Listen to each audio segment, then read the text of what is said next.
Lagi cari cara seru biar anak-anak mau gerak sekaligus belajar? Nah, pas banget. Hari ini kita bakal kupas tuntas sebuah permainan klasik yang udah di-upgrade jadi jauh lebih seru. Benteng-bentengan bola mini, yuk langsung aja kita mulai. Kita semua pasti pusing kan, nyari kegiatan yang bisa bikin anak-anak lepas dari gadget. Pengennya sih kegiatan yang bukan cuma bikin keringetan, tapi juga bisa ngebangun karakter mereka. Ternyata jawabannya itu mungkin lebih simpel dari yang kita bayangin loh. Dan inilah dia solusinya, benteng-bentengan bola mini. Ini tuh permainan jadul yang kita kasih sentuhan modern biar jadi lebih dinamis, lebih aman, dan pastinya penuh pelajaran berharga. Jadi apa aja sih yang perlu kita siapin buat main? Nah, yang paling asyik, nyiapin permainan ini tuh gampang banget. Tinggal bikin 2 tim aja, masing-masing isinya 5 sampai 7 orang.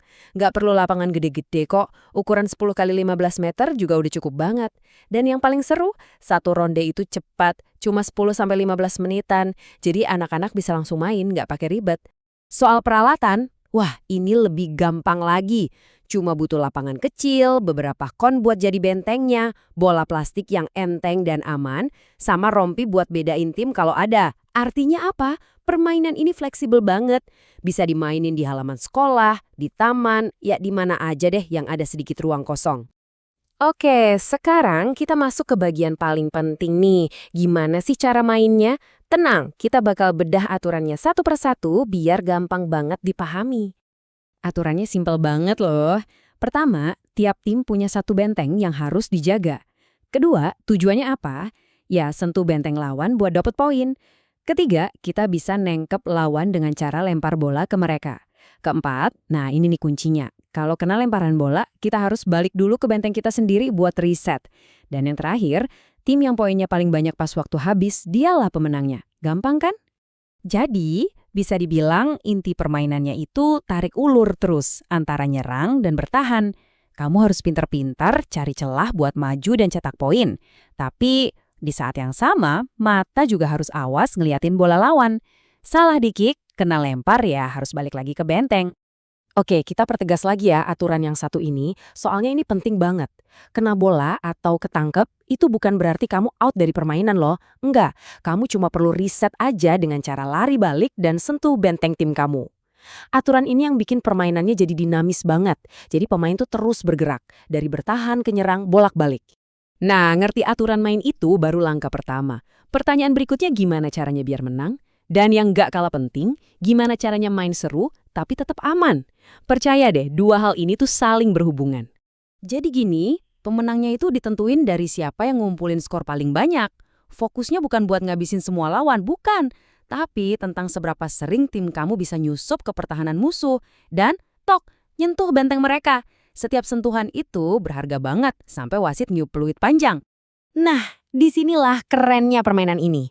Tim yang jago itu bukan tim yang cuma mikirin nyerang terus. Mereka harus pinter bagi-bagi tugas. Harus ada yang ditugasin buat maju, nerobos, dan nyari skor.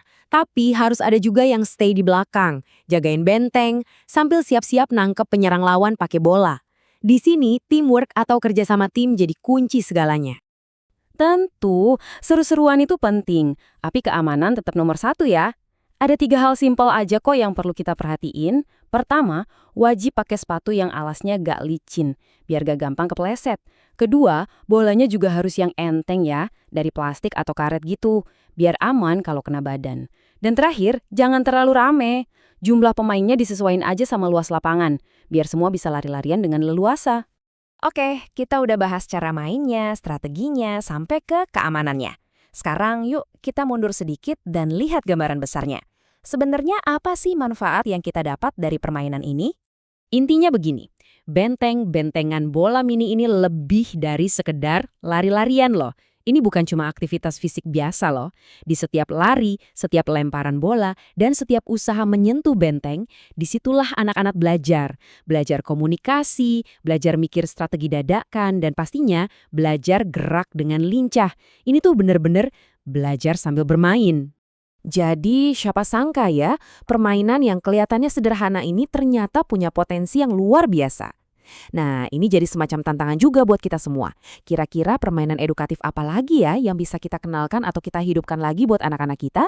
Coba deh dipikirin. Terima kasih banyak ya sudah menyimak.